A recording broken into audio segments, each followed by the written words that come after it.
Good morning, and thank you for attending RTI's complimentary webinar entitled Using the Benefit Hierarchy Tool to Uncover Category Solutions. My name is Todd Doreen, and I am Head of Marketing and Business Development here at RTI Research. Before we get started with our presentation and my introduction to today's presenter, Sue Collin, I'd like to mention a few things first. We will be recording this presentation and making it available upon request. All attendees will be in muted mode, but do have the capability to ask questions at any time throughout this morning's presentation through the GoToMeeting chat function. I will be monitoring those questions that come in, and hopefully we can get to answer all of them, but if we don't, we will follow up afterwards. At the end of the webinar, and when you exit, there will be a short, very short survey pop-up, and we'd greatly appreciate if you took the minute to answer those questions, which will give us feedback and suggestions for improvement. Okay, let's get started. It's with great pleasure to introduce today's presenter, Sue Collin. Sue, it's all yours. Thank you very much, Todd, and thank you for everyone attending today. We appreciate it. So we're going to get started in just a moment, and here we go. Okay, I just want to cover the agenda for today. You all know this is about benefit hierarchy, and we want to show you how this can positively impact your business. And it does this by providing superior optimization guidance when you're really trying to assess what the benefits are that are driving category users to purchase, and that you'll see is key. It's about the category. We'll show you some applications for understanding differences in various consumer segments, or perhaps using this for shopper insights for your various customers. You'll also see by the flexibility and the breadth of information you can get from benefit hierarchy projects, you're able to really mine the data as different initiatives come up or the marketplace changes. So there are many benefit tools out there, and the question always is, why the benefit hierarchy technique?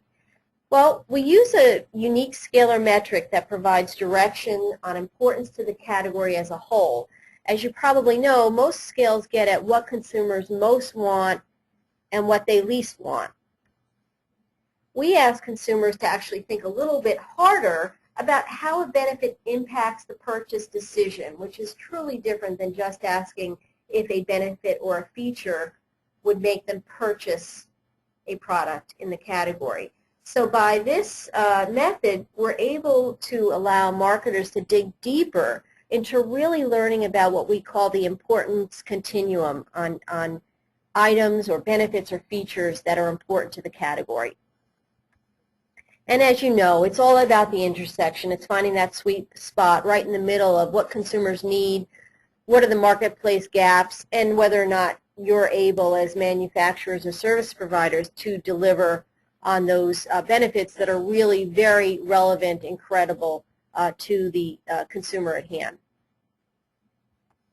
So what is benefit hierarchy? Just going to run through very quickly the logistics about it. It's a quantitative research technique. We explore a category, as I said, so you can identify where the benefits sit in importance when people are trying to decide what should I buy in the category. It's a standalone project. We need to use the computer for it. A lot of these studies are conducted online because we're able to find virtually any consumer segment that you're interested in. We can also do it in the malls if there's a reason to be showing various stimuli, and of course it would be computer-assisted interviewing. It's able to do it in the U.S. or international, and you'll see the scale is very cultural friendly, if you will, that could really cross scales. There's been some talk that purchase intent or various scales like that may not be as friendly to other cultures, either because there's a bias to rate higher or lower. So you'll see the difference here. It's a powerful and cost and time efficient approach to screen ideas because many can be included in one test. And again, there's a rich source of learning through data mining. If you make the scope of the project very large in going after a multitude of consumer groups, there's really a lot of information that can come out from this and live on for quite a while.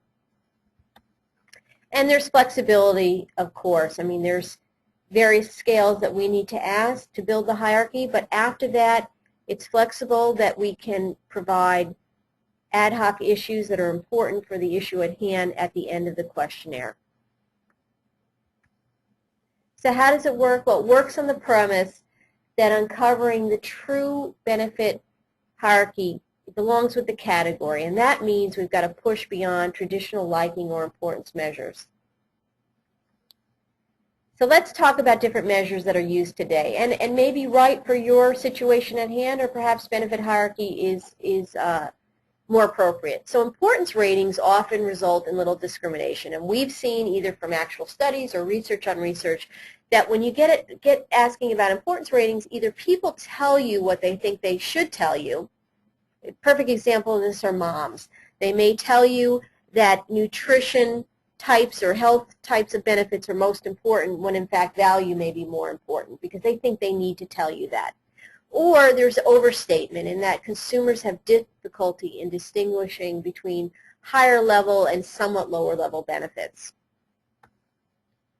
Now look at purchase intent and liking scales. You have similar types of problems in that those scales can often result in less discrimination that is helpful in helping marketers make decisions on where to place their resources. So either all the ideas are very good ideas, most of them are pretty good ideas, or maybe most of the ideas are not very good. And because of this, we don't often get the discrimination we need to help point clients in the right direction. Now, in truth, it may be that all the ideas are very good, but that's not always so helpful if you don't have a tool that helps tease out which one of these then is the best.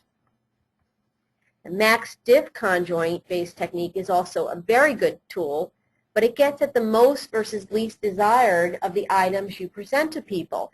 So sometimes you get really just one answer, and there's a wide divide between the benefit that's going to be most motivating to consumers and everything else, and that's because by design, max diff really pushes discrimination very far. And what could happen then is you end up learning what is the biggest elephant in the room, and that's not always so helpful. I mean, if you need a quick answer, maybe that's the best you can do, but again, the question is that really what you need at this time? So really, you need to think about how far you want to dig in the category. If you just want to do a simple screening tool to get a beat on which benefits or features would make people buy something, you know, kind of a yes-no answer, then perhaps simple screening tools on purchase intent and liking would be right for you, or max diff for that matter. But if you really want to get into the learning on the why of benefit importance, then benefit hierarchy might work for you. And I should just stop here and say that there is a difference, too, in the fact that typically speaking, when purchase intent and liking tools are used, oftentimes it's about a brand or a product at hand, whereas benefit hierarchy looks at the whole category, and you'll see what I mean. So how does it work?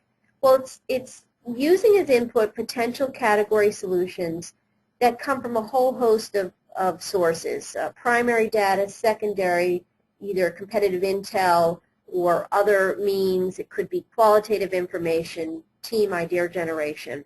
And all this goes into the questionnaire, and the consumers react to a two-part scale. We first find out the impact of these benefit or features on purchase decision if a benefit is included, and then we go through those same items again and, in effect, negate those items and find out what's the impact on purchase decision if those benefits are absent. We use an algorithm analysis to look at really consistency in consumers' reactions to both the presence and the absence of each benefit or feature. And what do I mean by that? What I mean is, for example, let's say my friend Todd here says that spicy flavors are absolutely critical, or he's not going to buy something when we say that the category could have spicy flavors. But then on the negative side, when we say what happens if there are no category offerings that don't have spicy flavors, and he says he doesn't care. Well, he's not being exactly consistent there. And that's the beauty of this tool. It's looking for consistencies to understand for each individual how important various benefit or features are. And what's the output? We've made a little diagram of a pyramid, and we've chosen to go up the pyramid for an opportunity to get the resulting outcome of cost of entry items, those that are becoming more desired, and then those that are truly delighters. Obviously, over time, things that are delighters, as every manufacturer, let's say, starts going down that path, then they may become cost of entry.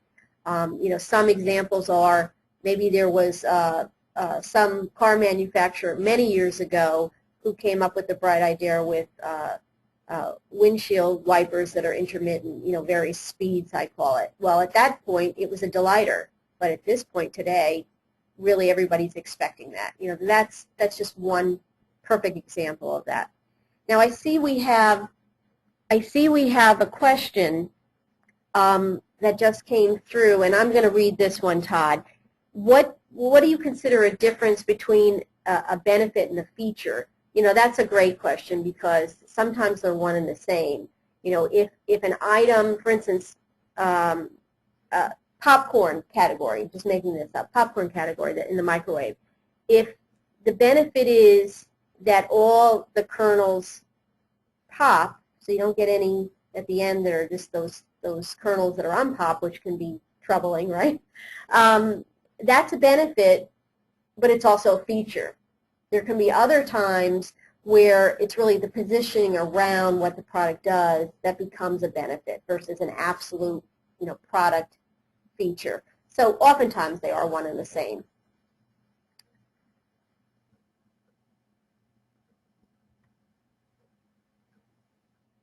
Okay. The learning from benefit hierarchy provides critical insights. So we want to help you understand whether or not category consumers' desires are fully met. In other words, how can you uncover the optimization or new platforms, as well as how can you gain learning to develop or promote benefits that perhaps people aren't aware of, benefits that you have now. So in other words, how do you motivate trial or bring back lapsed buyers? We use a two-part scale, and it's tailored again to uncover the purchase decision impact.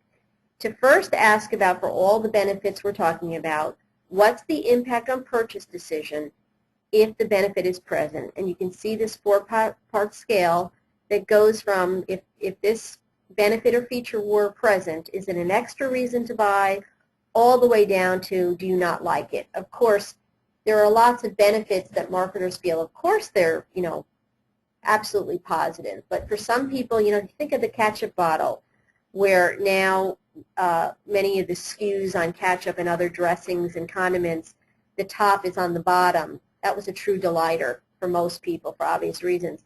But there could be a whole segment of consumers out there who don't like that. So we do give people an option to say that. And then we go on and take those same items, turn the benefits around so it's clear that they're not present in any category offering, and we talk about what happens if the benefit is absent. And that scale is it a reason not to buy, or do you like it? Same kind of thing. You may like that it doesn't have that benefit. I can't think of anything at the moment, but clearly there are benefits when they're absent. Some people, they don't care about it or they don't like it. So we use this two-part scale, and from that at the bottom of this page you can see we come out with a benefit hierarchy continuum. From expected benefits, they must be present for people to buy the product in the category. Familiar benefits, in other words, the consumer is starting to seek out that benefit as more and more manufacturers or service providers offer it, but they'll still buy without. There are other reasons around that product in the category that are still compelling. People will buy without that. And then delighter benefits, truly extra reasons to buy. Now there are several types of benefits that can be assessed. We've included functional benefits, package related, whether it's outer or inner package, preparation type things, taste related, health and wellness, emotional type drivers, as well as channel availability. Where's the product available? Hey Sue, here's a question. I am still confused about when I would use simple sorting process or this this more robust tool? Okay, well, again, we have to always go back to what is the business objective at hand. If you and your team have settled on, here are, the 10 things we can do right now with our technology, our resources, our line production, how much we want to spend, invest in this, you might just want to find out for your product how each of these items would impact purchase decision for your product. Take it totally to the other extreme. I think the gentleman's name is Tom who's asking this question. If you really needed to understand the category, you're just jumping into it, or it's been a long time since there's been innovation in the category, and you've got some ideas on the table, you've looked at some of the competitors' features, you're looking at some of the press of things that are happening in the category, you might want to study the category more holistically and have the consumer think about the category and use this this purchase decision impact questioning series. It's going to give you true category learning, which is totally different than the other thing. So we always go back to what's the business objective at hand.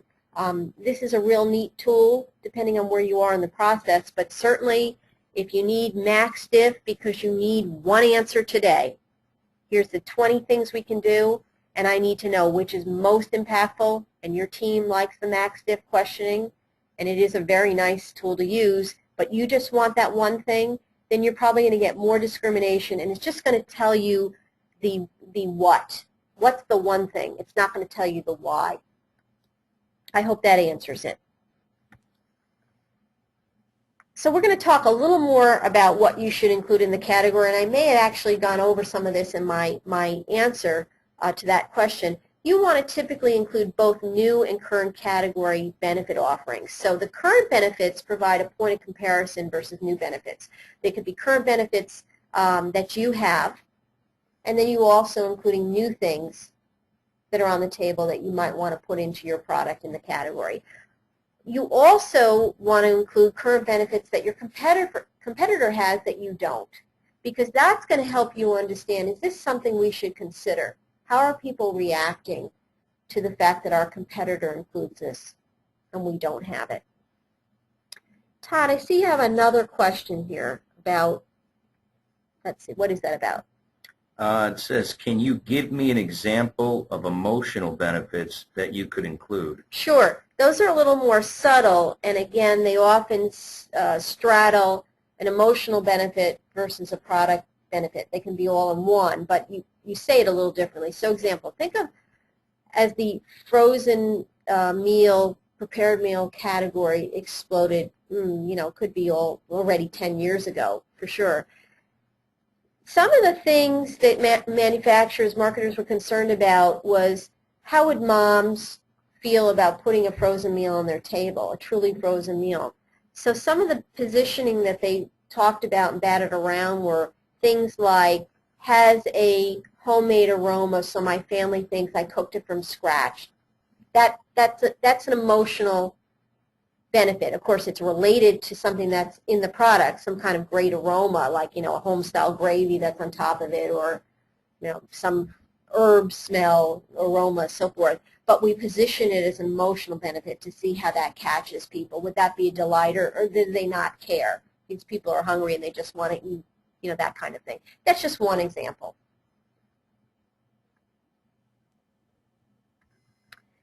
So the inclusion of new benefits, as we just talked about, help to identify those delighters. And if you can identify delighters, you'll really know where you should prioritize your development efforts if you're trying to get to that place in the category. It's all about the wow factors for consumers. Another way of thinking about it is a breakthrough for our category. So another breakthrough at one point were single-serve cups that a lot of people, meal cups that a lot of people use in the office in the microwave. They've got a mac and cheese in a cup, or they have a soup in a cup. I mean, this is old news already, but at the time that was pretty breakthrough, that you didn't need to take a can of soup to work, find a can opener, put it in the microwave in some kind of container that either wasn't appropriate for the microwave or wasn't big enough. So think about these breakthroughs that were really delighters.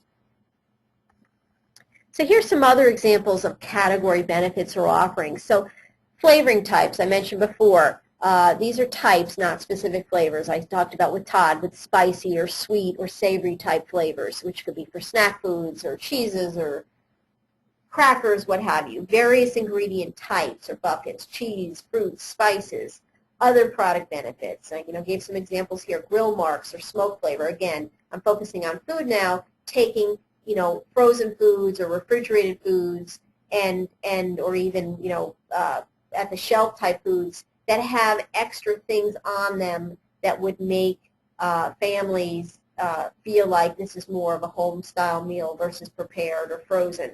And then packaging convenience benefits, all kinds of inner and outer packaging, or related to packaging could be ease of use for various family members like kids, for example.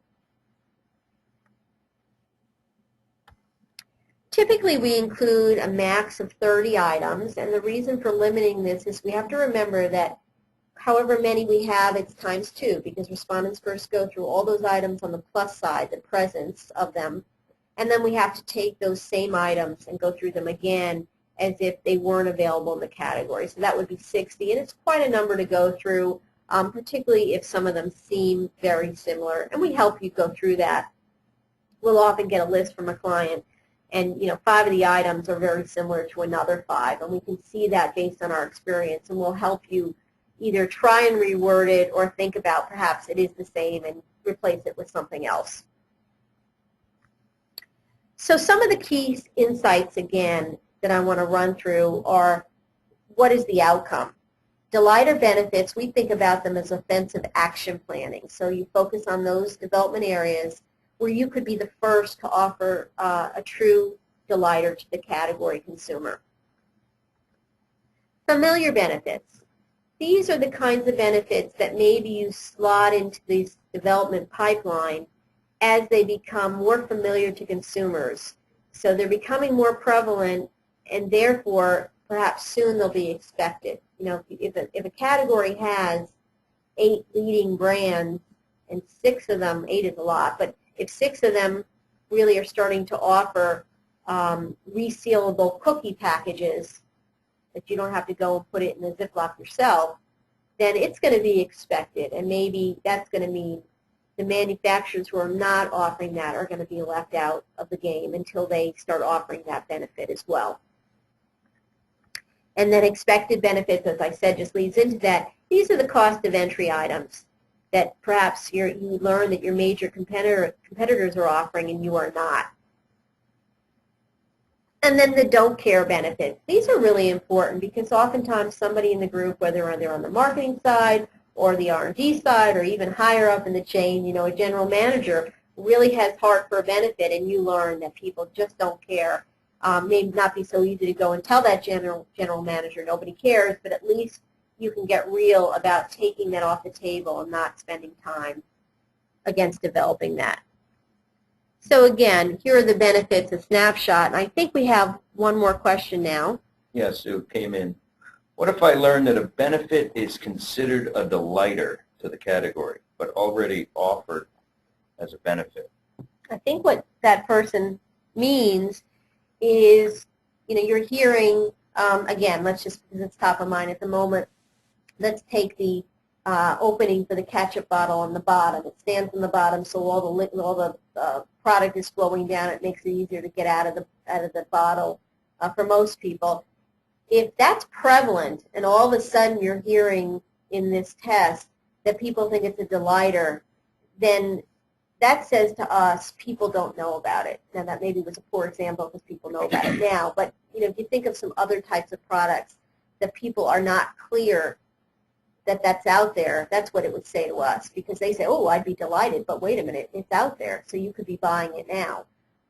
Likewise, Todd, if you offered it, you yourself offered it, and people are saying it's a delighter, or it's starting to become more familiar, it might suggest that you should be promoting it more because people don't know about it. So that's also learning. You learn about what's a true delighter. We should start and develop this because we could be the first ones. We took a survey of our competitive landscape. No one else offers it. Let us go after that now. It's something we can do short term. Let's put that number 1 priority for us. But again, if there's something that you're doing and people aren't aware of, that would say maybe we should be promoting it. Maybe we don't need to be developing anything else at this point. We have it already. Or we can take the benefit and kind of spin how we talk about it to people. Maybe they know it's out there, but they don't know the emotional keys that go with it, and we should promote that in our advertising. So that's some of the learning as well. So another way to think about it, I think people are familiar with this S-curve. You know, when you enter the market, it's the beginning, obviously. That's what the entry is. You've got a growth spurt, and then you hope to get to category leadership. And category leadership could be because you got there first in terms of just offering that product, the whole product, or this line extension product that's quote-unquote totally new. You know, think of things that are new, and they're hard to think of, but like fruit roll-ups, that was totally new at some point, and now everybody offers that. You know, store brands offer it, natural makers offer it, major manufacturers offer it, and maybe it's hard to have category leadership. How do you do that? You come up with new benefits, and maybe new benefits there. The lighter benefits are totally new flavors, or maybe it's a slightly different form than a roll-up. It's the same kind of product, but it's a different form. So to maintain or get category leadership can be about delighting the consumer. So here's some examples of the output that we often show. You know, a lot of people don't want to see numbers in a big presentation. They just want to have that backup. So we just created two consumer groups, segment 1 and segment 2, and we'll show the benefits down the stub, and then we'll put in the chart, you see the key here, what is the prevailing feeling? Is it expected, delighter, familiar, or don't care? Now, one of the interesting things here is that oftentimes you can have a split on a benefit for any one group. So look in this chart in the very first line. Provides a less expensive cost per serving than bottled iced teas. Segment 2, half of them divide as this is an expected benefit, and half don't care, presumably because they're going to buy what they want based on flavor or branding or what have you. Another one in the middle of towards the middle of the page is does not have artificial flavors. That first group, you've got a bunch of delighter people. They think it's a delighter benefit, and then a bunch that don't care. So that makes it a little more complex as you think about the priorities of, you know, is that the one we should go after, or should we go after has no aftertaste towards the bottom of the page because it's mostly a delighter benefit, and therefore we capture more people with that, if you will. So something to think about. And obviously you're going to think about the cost of resources to develop things or revamp things, the actual people time, manpower time, as well as the competitive landscape.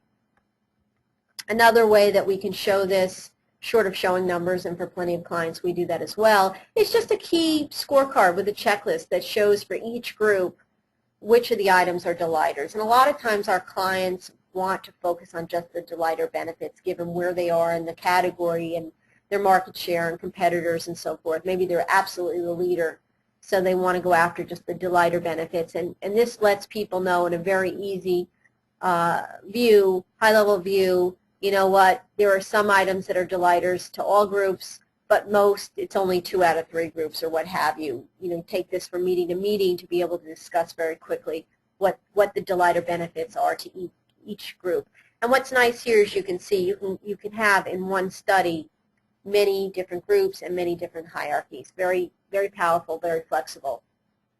Also, there's a bonus component to this tool in terms of qualitative learning where we don't actually ask open ends per se, pointed open ends, but we do allow people to write in comments on any benefits. And sometimes you get people with a passion that you bring up. Let's say here's an example of this whole idea of not having a freezer burn taste for frozen fish. And people write in, boy, isn't it great if somebody could do that because, you know, I can't stand that freezer burn taste or smell and what have you. So we provide these verbatims as they come up. And sometimes they're just nice little kernels to bring life to the consumer, to bring that voice to the consumer in these high-level meetings.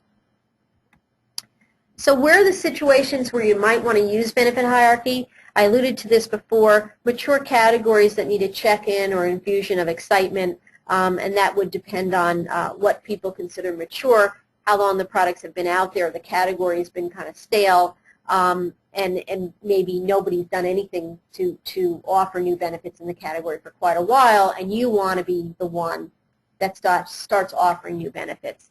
Also, newer categories or subcategories that you'd like to further develop. In other words, you've built some momentum in a new category, and you're thinking now, what else can we do to add value? Or you're thinking of entering a new category, either through an acquisition or something you're planning to develop on your own through technology you have now, and you really want to know, what's the category about? You know what, we've done secondary intel, competitive intel, secondary learning, but we really need to speak to consumers ourselves to see what is motivating people to purchase and why. Is it a delighter? Is it expected?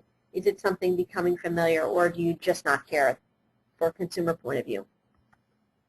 And the applications are far-reaching and very flexible. Again, if we do this online, which can be great for going after various consumer groups, it could be the whole category with a subset of various demo groups. You know, it could be high-income groups. It could be specific a slice of competitive users and your users to see if there's a difference. There could be learning on general shopper insights vis-a-vis going after specific buyers at various broad-level channels like the club stores or mass merchandisers, or at the more micro level to be able to say, you know what, your target customer wants this kind of benefit. That's going to delight them. You know, as we know, a lot of the manufacturers are developing products specifically for different retail outlets so that they can go to their customers and say, this is what your consumer wants, and we'll offer this to you and not to someone else, whether it's package size or flavors or what have you. So let's review the key outcomes from the benefit hierarchy tool. First and foremost, we learn not just what benefit features to include, but the richer insights of how they impact the purchase decision process. And again, you'll care about this if you want to know about the category as a whole. Robust sampling, as we just showed you, allows for several hierarchies to be built into one project, so it's very cost efficient in that manner, and also time efficient. There's the ability to understand the similarity and differences in the benefit hierarchy among the various subgroups. So what's the most important benefit to either reinforce with advertising or marketing? Where should you focus resources to develop new benefits or products meaningful to very specific groups? And from this, as I said before, where should you focus your manpower and your dollars on motivating or not motivating, I should say, not waste time, not motivating category users. You know, learn what are the items people don't care about. And also the ability to find meaningful nuggets as they relate to shopper insights, so you can go specifically to that retailer with the benefits or features and the full product gestalt finally that's going to motivate their actual customers. So another way to think about it is building or revising your brand architecture through category learning. So I believe that wraps up the web meeting for today. I don't think we have any questions. We want to thank everyone for attending. And if you have more Q&A, you can either send it now as we're wrapping up, or you can get in touch with us directly about the tool or specific initiatives you're mulling over. You can contact me, Susan Collin. My phone number is below in Connecticut, East Coast, and my email address is below. Todd, you had a few comments. And Sue, I'd like to first thank you very much for your insight and intelligence through the presentation today. And for the folks out there that participated and attended today's webinar, I thank you. And again, remind you that a pop-up survey will be coming up. And also, please keep an eye open for the continuing series of webinars that RTI Research does put out on various market research products. And also, please remember that we do record our webinars and we'll be posting our webinars since they are complimentary. You can find those at rtiresearch.com. Again, thank you for participating in today's complimentary webinar, and Sue and I both bid you a great day.